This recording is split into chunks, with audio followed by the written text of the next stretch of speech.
آخری سوال ہے جی آج کی مجلس کا، جی جی، اور بڑا اہم اور کریٹیکل سوال ہے۔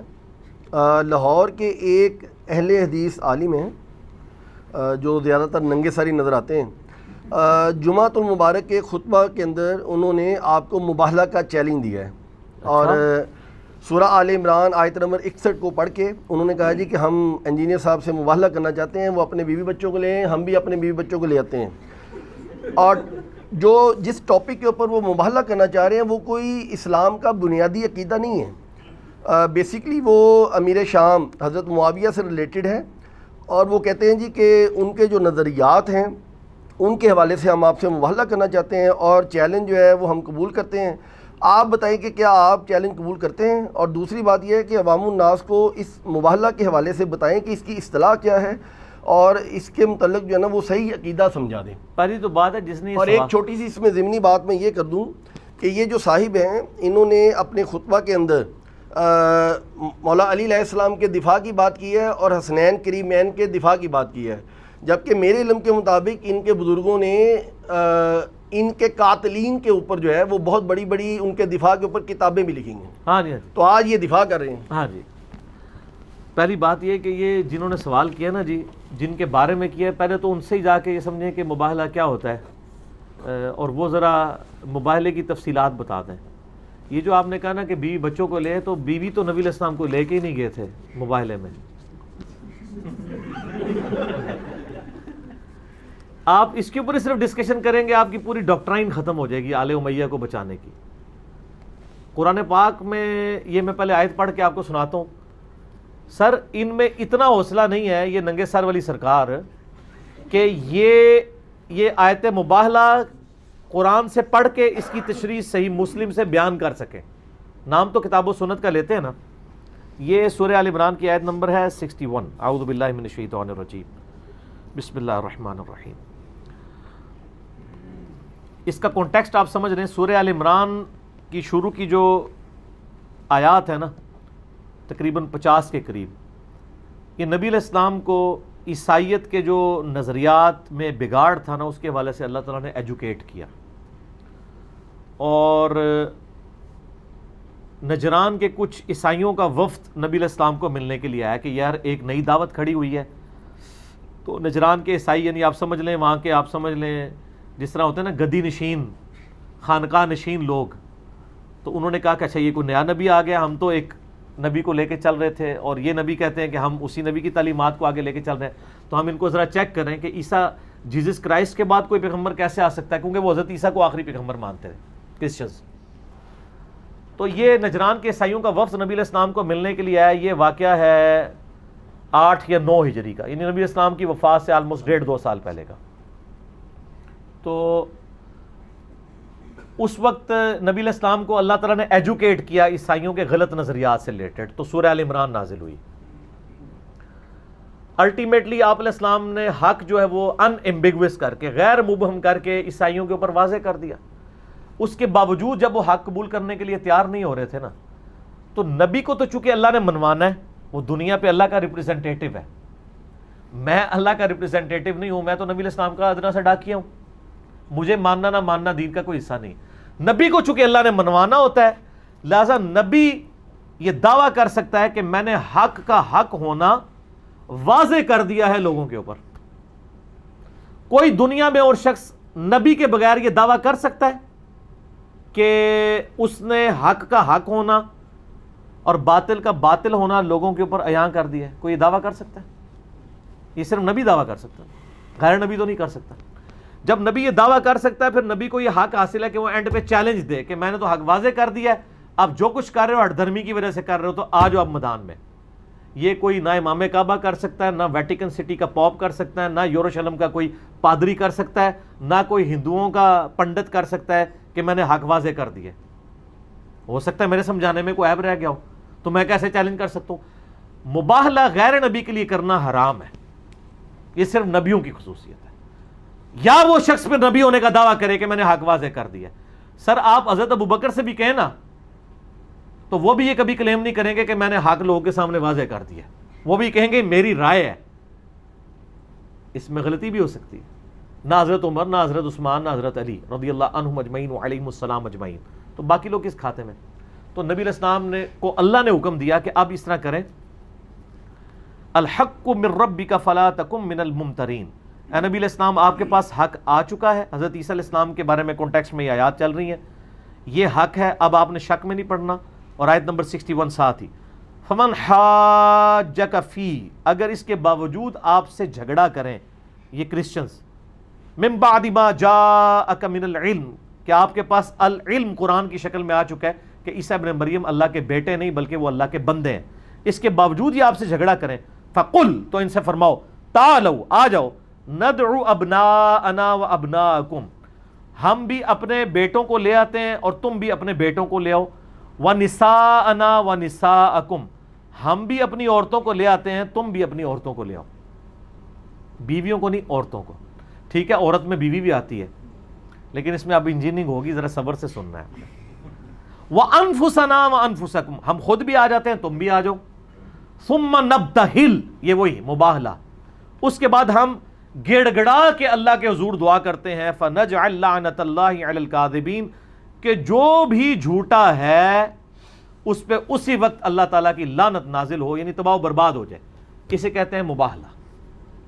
اس کی ڈیٹیلز آتی ہیں صحیح مسلم کے اندر کہ جب یہ آیات نازل ہوئیں جس میں کہا گیا تم بھی آ جاؤ، اپنے بیٹوں کو، عورتوں کو لے آؤ اور ہم بھی لے آتے ہیں، تو نبی علیہ السلام اپنے کن بیٹوں کو اور کن عورتوں کو لے کے گئے، اس کی ڈیٹیلز آتی ہیں صحیح مسلم کے اندر. لیکن وہ حدیث اتنی دردناک ہے کہ یہ وہ حدیث بھی پوری نہیں بیان کر سکتے، اس کا آخری حصہ ہی بیان کرتے ہیں.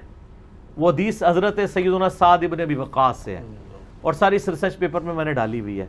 اصول برکت کے لیے دوبارہ ذرا تعارف کروا دوں، یہ واقعہ کربلا کا حقیقی پس منظر 72 صحیح الاسناد احادیث کی روشنی میں نے 200 روایتیں اکثر بخاری و مسلم سے اہل سنت کا مقدمہ پیش کیا ہے. مفت ڈاک میں آپ پورے پاکستان میں کہیں بھی منگوا سکتے ہیں. صبح 9 سے لے کر ظہر تک، شام کو عصر سے مغرب تک ہمارے اکیڈمی کے نمبر پہ رابطہ کریں، +923259000162. مفت آپ کے پاس یہ بھی ریسرچ پیپر اور باقی بھی آ جائیں گے جس میں واقعہ کربلا کی پوری تاریخی کتابوں سے نہیں، بخاری مسلم سے پیش کی ہے. شہادت عثمان کے اصلی اسباب، جنگ جمل، صفین، نہروان، اور یہ ساری ڈیٹیلز. اس میں سر میں نے یہ مباہلے والی جو حدیث ہے نا صحیح مسلم کی، وہ بھی میں نے اس میں شامل کی ہے، جو میں نے کہا ہے کہ ان میں جرأت نہیں بیان کریں. اس میں 40 نمبر کے اوپر ہے، نمبر بھی بڑا کلاس کا ہے، 40. پہلے میں وہ حصہ بیان کرتا ہوں جو علماء بیان کرتے ہیں، پھر پوری حدیث بعد میں. سعد ابن ابی وقاص کہتے ہیں کہ جب قرآن کی آیت نازل ہوئی، سورہ آل عمران آیت نمبر 61 جو میں نے پڑھی، تو رسول اللہ صلی اللہ علیہ وآلہ وسلم نے سیدنا علی، سیدہ فاطمہ، سیدنا حسن، سیدنا حسین علیہم السلام اجمعین کو بلایا اور پھر اللہ کے حضور عرض کی، اللہم ہؤلاء اہل بیتی، اے اللہ یہ میرے اہل بیت ہیں. ٹھیک ہے جی. لیکن وہ عیسائی بھاگ گئے، حالانکہ سیدنا حسن حسین کتنی عمر تھی؟ 5-7 سال. باقی نبی علیہ السلام کی 3 بیٹیاں فوت ہو چکی تھیں، ایک ہی بیٹی اس وقت زندہ تھی، سیدہ فاطمہ. قرآن میں آیا تھا اپنے بیٹوں کو لے آؤ، عورتوں کو لے آؤ. تو بیٹوں میں تو سمجھ آتا ہے حسن و حسین چلے گئے، بیٹی کو لانے کا تو نہیں کہا تھا، تو سیدہ فاطمہ کیوں گئی؟ اور عورتوں کو اگر کہا تھا تو عورتوں میں تو پہلی چیز بیوی ہے، تو نبی علیہ السلام کی 9 بیویاں تو اس وقت تھیں، جن میں سیدہ عائشہ حفصہ بھی شامل تھیں، کسی کو نہیں ساتھ لے کے گئے. تو یہ پھر اہل بیت کون سے ہیں جن کو مباہلے کے لیے لے گئے؟ بیٹے کون گئے؟ حسن و حسین اور علی. علی بھی بیٹوں کی جگہ ہی تھے نا، نبی علیہ السلام نے پرورش کی ہوئی تھی، داماد بھی تھے. اور عورت میں کون؟ صرف ایک عورت، سیدہ فاطمہ، بیوی نہیں ساتھ لے کے گئے. تو میں نے کہا ہے ان میں یہ بھی شرم و حیا نہیں ہے کہ یہ آیت مباہلہ جو ہمیں مباہلے کرتے ہیں نا، یعنی آل امیہ کو بچانے کے لیے، یہ مباہلے والی آیات اور حدیث بیان نہیں کر سکتے، یہ تو ان کے گاٹے فٹ ہو جائیں گی. مجھے جو مشورے دے رہے ہیں کہ جی آپ اپنے گھر والوں کو، بچوں کو، بیوی کو لے آؤ، تو بیوی تو آئی نہیں تھی سر اس میں، تو آپ کو تو یہ پہلے کلیئر ہی نہیں ہے کہ مباہلے میں گیا کون کون تھا. ٹھیک ہے نا. باقی رہ گیا یعنی مناظرے اور مجادلوں کے چیلنج، یہ اپنے پاس رکھیں آپ. ہمارا مقدمہ عوام الناس کی عدالت میں ہے، جب کسی کے پاس علمی دلائل ختم ہو جائیں تو پھر اس قسم کی باتیں وہ کرتا ہے۔ آپ بہتر یہ ہے کہ یہ مباحلوں کے چیلنج ان لوگوں کو دیں جن کا عقیدہ توحید کے حوالے سے آپ کا اختلاف ہے، کیونکہ آل امیہ کا دفاع بڑا ایشو ہے یا عقیدہ توحید بڑا ایشو ہے؟ عقیدہ توحید۔ تو سر جو لوگ پاکستان میں کروڑوں لوگ ہیں اور ان کے ہزاروں علماء ہیں جو توحید کا جنازہ نکالنے کی کوشش کر رہے ہیں اپنے زوم میں شیطان کے ہتھے چڑھ کے، ان کو کیوں نہیں مباحلوں کے چیلنج کرتے؟ اور وہ تو تیار بیٹھے ہیں مباحلے کرنے کے لیے، وہ تو وہ ہیں جو مناظروں کے لیے تیار ہیں، مجادلوں کے لیے تیار ہیں، مباحلوں کے لیے تیار ہیں، ان کے آپ مباحلے قبول کریں نا، ہمیں کوئی چیلنج دے رہے ہیں؟ ہم تو مباحلے کو سمجھتے ہی حرام ہے، اور جو حلال اور ثواب کا کام سمجھتے ہیں یعنی اہل حدیث اور ان کے مخالفین، آپ آپس میں کریں، ہمارا تو آپ کے ساتھ لینا دینا ہی نہیں ہے، اس قسم کے چیلنج کرنے کا فائدہ نہیں ہے۔ یہ میں نے ویڈیو خود نہیں دیکھی، لیکن جن بھائیوں نے سکھا علماء نے دیکھی انہوں نے مجھے بتایا کہ اس طرح یہ تو بات یہ کہ وہ خود کریں آپس میں، اور مہربانی کر کے نا ایک جمعہ آیت مباحلہ کے اوپر پڑھا دیں اور صحیح مسلم سے یہ حدیث بیان کر دیں جو میں نے بیان کی ہے۔ یہ صحیح مسلم میں حدیث ہے انٹرنیشنل نمبر کے مطابق 6220 دارالاسلام کی کنٹینیوس نمبرنگ کے مطابق۔ اگر اب آپ میں ہمت ہے تو میں وہ حدیث بیان کر دیتا ہوں، اسی پہ ہم اپنی گفتگو کنکلوڈ کرتے ہیں کیونکہ اذان مغرب کا بھی ٹائم قریب آ چکا ہے۔ صحیح مسلم میں حدیث ہے کہ سیدنا عامر بن سعد بن ابی وقاص اپنے والد سیدنا سعد ابن ابی وقاص جو عشرہ مبشرہ میں سے ہیں، ان سے بیان کرتے ہیں کہ حضرت معاویہ رضی اللہ تعالیٰ عنہ نے سیدنا سعد ابن ابی وقاص کو حکم دیا، امر معاویہ،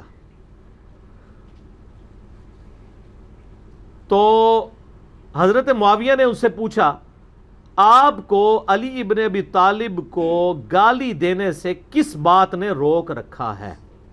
استغفر اللہ۔ اچھا اب دیکھیں ادھر ہی انجینئرنگ شروع کر دیتے ہیں، لیکن انجینئر تو ہے نہیں ہے نا، ان کا کام ہی نہیں ہے، کیسے کریں؟ جب ہم کہتے ہیں کہ جی یہ امیر شام نے حکم دیا تھا حضرت علی پہ سب و شتم کرنے کا، وہ کہتے ہیں نہیں جی اس میں تو صرف ہے حکم دیا اور انہوں نے انکار کیا، تو انکار کس چیز کا ہوتا ہے؟ جس چیز کا حکم دیا جاتا ہے۔ انکار کیا تو حضرت معاویہ نے پوچھا تمہیں کون سی چیز روکتی ہے کہ علی پہ سب نہیں کرتے؟ اس میں انہوں نے نئی کہانی آج کل نکالی، وہ سب سے مراد تنقید ہے۔ اچھا اس کا مطلب ہے کہ خلیفہ راشد پہ تنقید کروانا کس کی سنت ہے؟ آل شام، آل امیہ کی، اہل الشام کی، تو صحابہ کے پھر گستاخ کون ہوئے؟ وہ لوگ ہوئے، ظاہر ہے امیر شام جو صحابہ پہ خلیفہ راشد پہ تنقید کرواتے تھے، اگر ہلکا معنی بھی مان لیا جائے۔ اور ویسے یہ کہانی ہے، یہ تنقید نہیں ہوتی تھی۔ صحیح مسلم میں اس کی ایکسپلینیشن ہے 6229 جس میں آل مروان کا ذکر ہے، وہ کہتے تھے لعن اللہ ابو تراب، ابو تراب مٹی والے علی بن ابی طالب پر لعنت، نعوذ باللہ، لعنت کے الفاظ ہیں، نعوذ باللہ۔ ٹھیک ہے جی۔ تو یہ ایک علیحدہ ٹاپک ہے، پھر میں اور طرف چل پڑوں گا، آپ سرچ پیپر میں پڑھ لیجئے گا، میں تو 1 گھنٹہ اس پہ بول سکتا ہوں، اسی پہ آئیں۔ تو سیدنا سعد ابن وقاص نے کہا میں ہرگز کبھی بھی علی کو گالی نہیں دوں گا، کیونکہ 3 باتیں ایسی ہیں جو سیدنا علی کے لیے رسول اللہ سے میں نے خود سن رکھی ہیں صلی اللہ علیہ وآلہ وسلم، اور اگر ان 3 میں سے مجھے ایک بھی مل جائے تو مجھے سرخ اونٹوں سے بڑھ کر عزیز ہے۔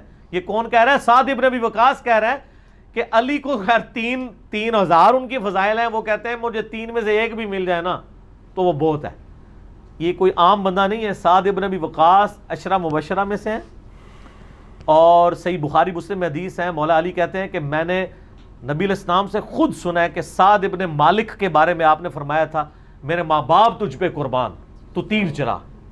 سعد ابن ابی وقاص، سعد بن مالک نام ہے ان کا، اچھا ہاں، ابی وقاص کنیت ہے، یہ دونوں ایک ہی بندے کے نام ہیں، ٹھیک ٹھیک۔ سعد ابن ابی وقاص یا سعد بن مالک، مالک والد ہے اور ابی وقاص مالک کی کنیت ہے، تو سعد ابن ابی وقاص یہ ایک ہی بندوں کے 2 نام ہیں۔ تو کہتے ہیں میں نے سعد بن مالک کے بارے میں یعنی سعد ابن ابی وقاص کے بارے میں خود نبی علیہ السلام سے سنا کہ میرے ماں باپ اس پہ قربان احد کے موقع پر، اور وہ بھی کہہ رہا ہے مجھے علی والی ایک فضیلت مل جائے نا تو میرے لیے کافی ہے۔ پھر انہوں نے کہا معاویہ سن وہ 3 فضائل کون سے ہیں؟ وہ کہتے ہیں پہلی فضیلت یہ ہے کہ غزوہ تبوک کے موقع پر نبی صلی اللہ علیہ وآلہ وسلم نے سیدنا علی کو اپنے پیچھے چھوڑ دیا مدینہ شریف میں بچوں اور عورتوں کے اوپر اپنے نائب کے طور پہ، تو سیدنا علی رضی اللہ تعالیٰ عنہ نے یعنی وہ غمگین ہو گئے کیونکہ یہ پہلا اور آخری موقع تھا کہ تبوک کے موقع پہ مولا علی شریک نہیں ہوئے، باقی ہر جنگ میں شریک تھے۔ تو نبی علیہ السلام نے ان کی دلجوئی کے لیے فرمایا کیا تم اس پہ خوش نہیں ہو کہ تمہاری میرے ساتھ وہی نسبت ہے جو ہارون کی موسیٰ کے ساتھ، مگر میرے بعد کوئی نبی نہیں؟ اللہ، یعنی ہارون علیہ السلام کو کوہ طور پہ جاتے وقت موسیٰ علیہ السلام اپنی جگہ نائب چھوڑ کے گئے تھے، تو میں تمہیں چھوڑ کے جا رہا ہوں۔ سر یہ مرتبہ کس کو مل سکتا ہے؟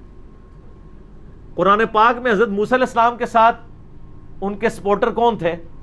ہارون علیہ السلام۔ اسی لیول کے سپورٹر نبی علیہ السلام کے ساتھ کون ہے؟ مولا علی علیہ السلام۔ مولا علی ہیں، اور کوئی نہیں ہے۔ Point to be noted. لیکن آپ نے ساتھ کانٹا نکال دیا کہ مگر میرے بعد کوئی نبی نہیں، یہ نہ ہو کہ اس کی بنیاد پہ مولا علی کوئی نبی مان لو، تو غلام القادیانی دجال کدھر سے آ گیا؟ مولا علی نہیں تو کہاں سے آ گیا بیچ میں؟ کیونکہ اس میں ساتھ کہا میرے بعد کوئی نبی نہیں۔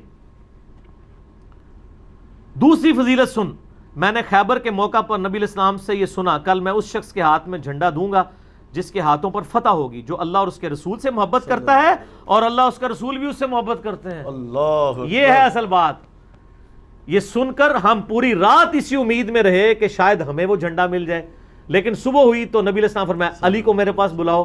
انہیں لایا گیا تو ان کی آنکھیں دکھتی تھیں، نبی علیہ السلام نے اپنا لعاب دہن مبارک لگایا تو شفا ہو گئی اور جھنڈا دے کر روانہ کیا اور ان کے ہاتھوں پر فتح ہوئی۔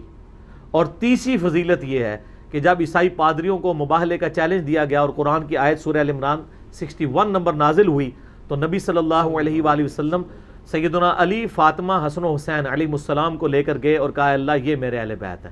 یہ آخری حصہ ہے سر۔ یہ 3 فضائل امیر شام کو سنائے سعد ابن ابی وقاص نے یہ بات منوانے کے لیے کہ میں حضرت علی پہ لعنت نہیں کروں گا، میں ان پہ سب و شتم نہیں کروں گا۔ اچھا، اس کی بھی انہوں نے انجین نہیں کیا، حالانکہ ابن تیمیہ کتنا بڑا مخالف ہے شیعہ کا۔ منہاج السنہ میں اس نے یہ حدیث مسلم کی لے کے نا ابن تیمیہ نے لکھا ہے کہ یہ حدیث اس پر گواہ ہے کہ حضرت معاویہ کے دور میں حضرت علی پہ سب و شتم ہوتا تھا۔ اللہ، میں نے تو کئی ایک روایتیں یہاں نقل کی ہیں، ابن تیمیہ بھی مانتا ہے۔ ٹھیک ہے نا جی؟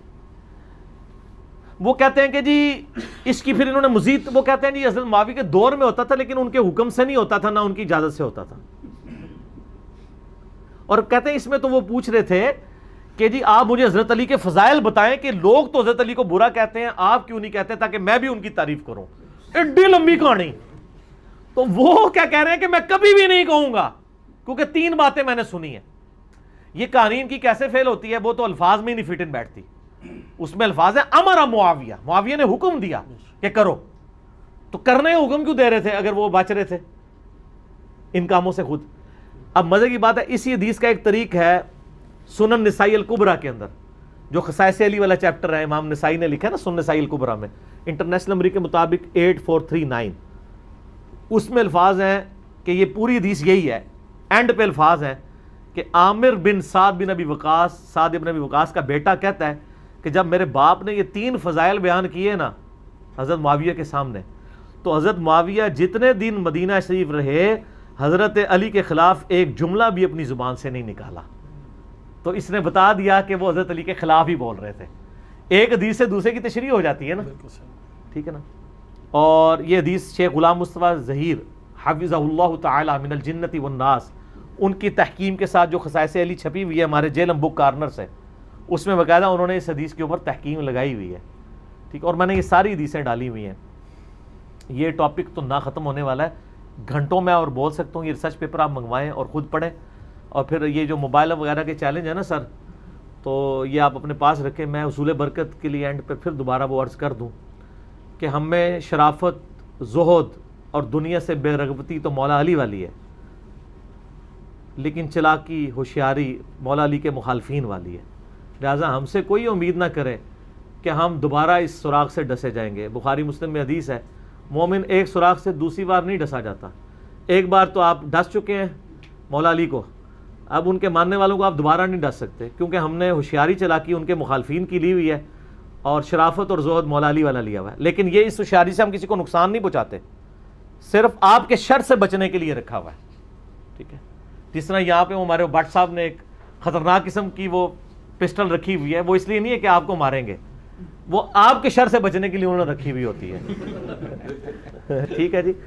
تو میں ان کو بار بار کہتا ہوں اس کو اندر رکھا کریں، بعض لوگ تھوڑے دل والے ڈر بھی جاتے ہیں۔ تو وہ یہ بات ہے، تو ہم سے کوئی ایکسپیکٹ نہ کرے۔ تو یہ موبائلوں کے چیلنج آپ توحید کے مسئلے پہ نا دوسرے علماء کو کیا کریں، ان مسئلوں کو آپ سیریس نہ لیں۔